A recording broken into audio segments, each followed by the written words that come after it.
Hello everyone, welcome to my channel. I hope आप सभी बहुत अच्छे होंगे। तो बजट का सेशन, बहुत लोगों की डिमांड थी कि बजट 2025-26 के बारे में डिटेल एक वीडियो लेके आई जाए। तो मैंने यहाँ पर एमसीक्यू के फॉर्मेट में जितने भी क्वेश्चन पॉसिबली बन सकते हैं हमारे बजट से, उन सभी को मैंने यहाँ पर रखा है। साथ ही कुछ बैकग्राउंड भी मैंने यहाँ पर रखा है, लाइक उसके जो प्रीवियस ईयर के कुछ क्वेश्चन होते हैं वो सभी तो पूछे जाते हैं, तो वो सब भी मैंने यहाँ पर रखा हुआ है। 30 से ज्यादा आपको यहाँ पर क्वेश्चन देखने मिलेंगे। So let's start with budget. ये जो 2025 का बजट था, ये हमारी फाइनेंस मिनिस्टर निर्मला सीतारमन जी का 8वां बजट था, राइट? इन्होंने 2 इंटरिम बजट और 6 फुल टाइम बजट पेश किया है। मोदी जी के टेन्योर की बात की जाए कार्यकाल का, तो मोदी जी के कार्यकाल का ये तीसरा बजट रहा है। थर्ड पॉइंट इज, हमारे कॉन्स्टिट्यूशन में बजट नाम का कोई भी शब्द मेंशन नहीं है। हमारे कॉन्स्टिट्यूशन में मेंशन है annual financial statement which is written in under article 112। 1921 तक एकवर्थ कमिटी थी जिन्होंने रेलवे बजट और जनरल बजट को सेपरेटली पेश करने का एक प्रोसेस बताया, जिसके बाद से बजट, रेलवे बजट और जनरल बजट अलग अलग पेश किया जाता था। लेकिन 2017 में विवेक देबरॉय कमेटी ने इन दोनों बजट्स को आपस में मर्ज कर दिया।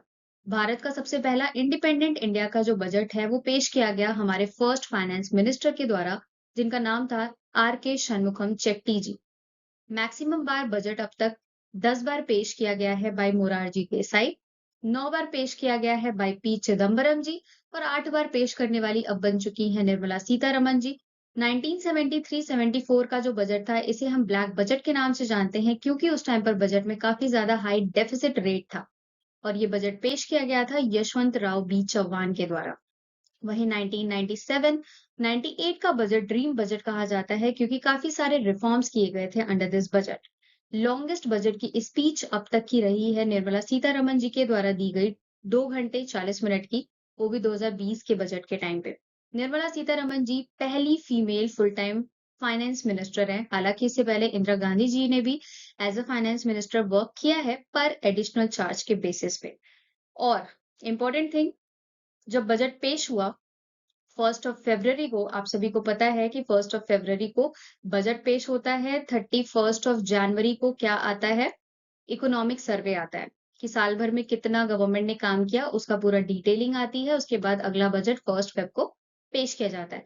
बजट पेश करने के टाइम पे निर्मला सीतारमन जी ने जो ये गोल्डन बॉर्डर और क्रीम कलर की ये जो साड़ी पहनी है, ये साड़ी इन्हें दुलारी देवी जी ने गिफ्ट करी थी। दुलारी देवी जी जो कि बिहार से बिलोंग करती हैं, इन्हें पद्मश्री अवार्ड से सम्मानित किया गया था 2021 में। और इस साड़ी पर मधुबनी पेंटिंग बनी हुई है, right? Madhubani painting which is very famous painting from Bihar. तो हो सकता है आपसे क्वेश्चन पूछा जा सके, तो आप ये भी कहीं ना कहीं दिमाग के कोने में याद रखना। और क्या-क्या जानना ज़रूरी है बजट के बारे में? सबसे पहले कि रुपीज़ आते कहाँ-कहाँ से, कौन-कौन से सोर्सेज़ हैं जिसके द्वारा गवर्नमेंट के पास पैसे आते हैं। तो सबसे ज़्यादा परसेंटेज ऑफ सोर्स आपको दिखेगा बोरोइंग और अदर लायबिलिटीज़, यानी कि 24% पैसे वहाँ से आते हैं गवर्नमेंट के पास। दूसरा, 22% का पैसा कहाँ से आता है? इनकम टैक्स से, जो कि हम टैक्स भरते हैं। तो ये 2 मेजर सोर्स हो गए जहाँ से पैसे गवर्नमेंट के पास आते हैं। अब पैसे जाते कहाँ-कहाँ पर हैं? तो सबसे ज़्यादा पैसे आपको दिखेंगे जाते हुए स्टेट टैक्सेस एंड ड्यूटीज़ में, 22% का पैसा यहाँ जाता है। उसके बाद आपको 20% का पैसा इंटरेस्ट में देखने मिलेगा, 16% का पैसा सेंट्रल सेक्टर स्कीम्स जो भी लॉन्च की जाती हैं, उसमें देखने मिलेगा। तो इस तरीके से पैसे जाते हैं। तो हमें ये जानना ज़रूरी है कि पैसे कहाँ से आते हैं ज़्यादातर और कहाँ जाते हैं, ये दोनों बात हमें याद रखनी चाहिए। Now starting with the first question. पहला सवाल ये बोल रहा है कि बजट 2025-26 में कौन से स्टेट में national institute of food technology establish करने की बात कही गई है? तो इसका सही जवाब है बिहार। क्वेश्चन नंबर 2, बजट 2025-26 में किस स्टेट में मखाना बोर्ड को एस्टैब्लिश करने की बात कही गई है? तो इसका भी सही जवाब हो जाएगा बिहार। अगला क्वेश्चन, बजट 2025-26 में क्या नया maximum short term loan limit रखा गया है फार्मर्स, फिशरमैन्स और डेयरी फार्मर्स के लिए अंडर किसान क्रेडिट कार्ड स्कीम? तो इसका सही जवाब हो जाएगा 5 लाख। पहले ये जो लिमिट थी ये 3 लाख की थी, पर अब ये लिमिट बढ़ा करके 5 लाख कर दी गई है। फोर्थ, बजट 2025-26 में क्या प्राइमरी ऑब्जेक्टिव रहा है ज्ञान भारतम मिशन का? तो ज्ञान भारतम मिशन लॉन्च किया गया था just to preserve our manuscript. तो इसका आंसर हो जाएगा digitalisation and preservation of India's old manuscript, जो कि हैंड रिटन चीजें नहीं होती है हिस्टोरिकल, उन्हें प्रिजर्व करना, ये ज्ञान भारतम मिशन के अंडर में बोला गया है। बढ़ते अगले क्वेश्चन की ओर, दैट इज क्वेश्चन नंबर 5।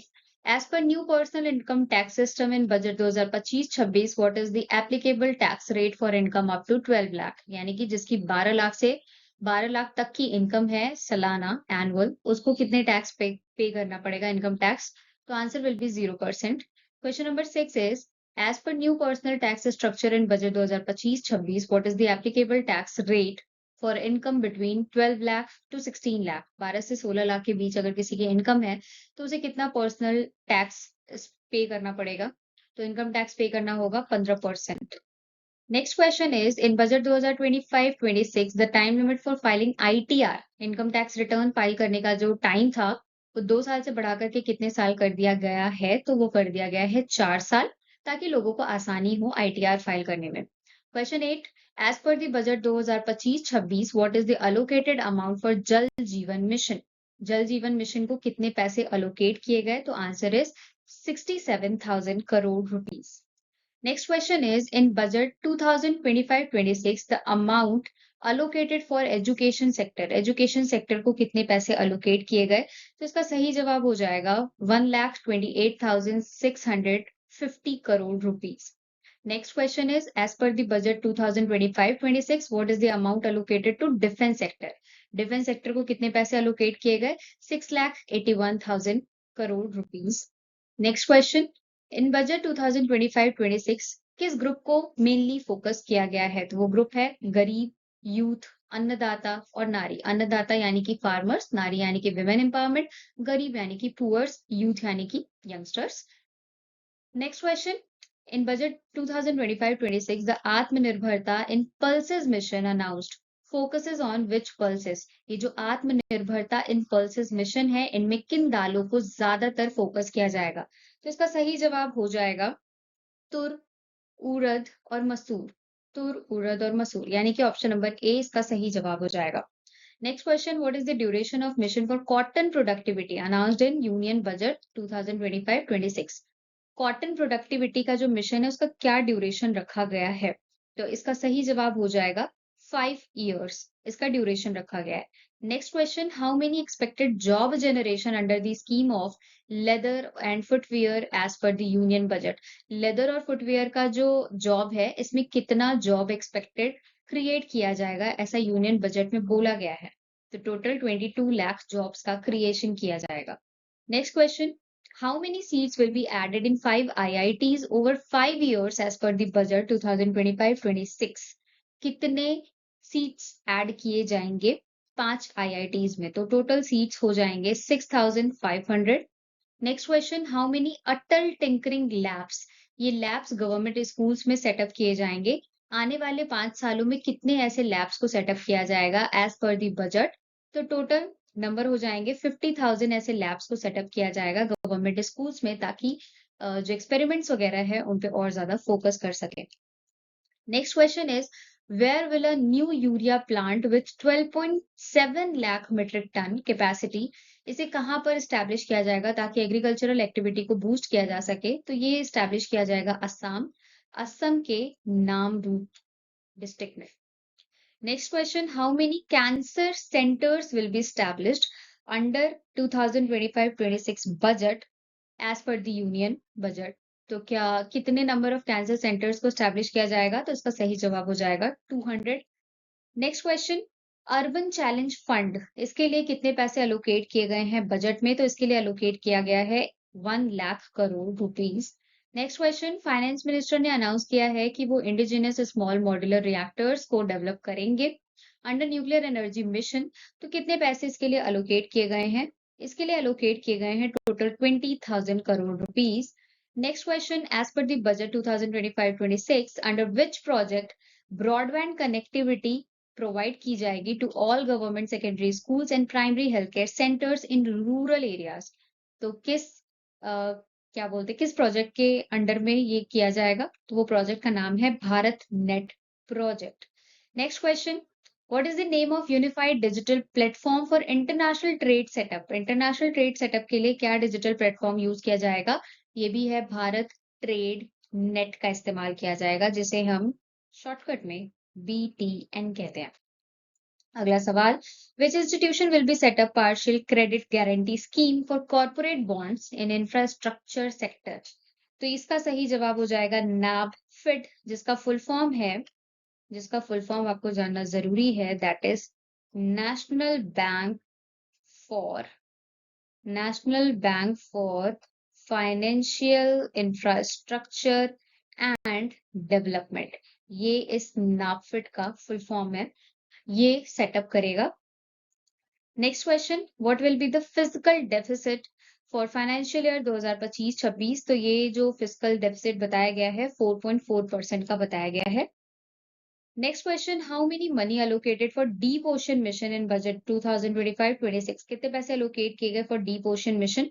सही जवाब है 600 करोड़ रुपीस। नेक्स्ट क्वेश्चन, कौन सी मिनिस्ट्री को सबसे ज्यादा एलोकेशन किया गया है पैसों का अंडर बजट 2025-26? इसका सही जवाब हो जाएगा ministry of defence. Ministry of defence को टोटल 6,81,000 करोड़ रुपीस अलोकेट किए गए हैं। नेक्स्ट क्वेश्चन, कौन से साल में इंडिया का सबसे पहला पेपरलेस बजट पेश किया गया था? तो वो साल था 2021। 1 फरवरी को भारत का सबसे पहला पेपरलेस बजट पेश किया गया। कौन है हमारे चीफ इकोनॉमिक एडवाइजर इंडिया के? तो इनका नाम है वी अनंथा नागेश्वरन जी। तो ये थे सारे इंपॉर्टेंट सवाल जो कि बजट 2025-26 से बन सकते हैं। वो मैंने यहाँ पर आपको MCQ के फॉर्मेट में बता दिया। आई होप आपको ये सेशन पसंद आया होगा। पसंद आए तो प्लीज इसे लाइक, शेयर और चैनल को सब्सक्राइब जरूर करें। और इंडिया पाकिस्तान से जो रिलेटेड न्यूज है, जो अभी चर्चा में चल रहा है, हम उसको थोड़ा थोड़ा शॉर्ट क्लिप्स के फॉर्मेट में डिस्कस कर लेंगे, क्योंकि कुछ कुछ इंपॉर्टेंट पॉइंट्स हैं, कुछ कुछ इंपॉर्टेंट मिसाइल्स, जगह के नाम है जो हमारे लिए एग्जाम के लिए जरूरी हो जाते हैं। So definitely we will discuss that also. तब तक के लिए आप ये सेशन देखो एंड पसंद आए तो उसे लाइक भी करो। कमेंट सेक्शन में आप बता सकते हो कैसा लगा।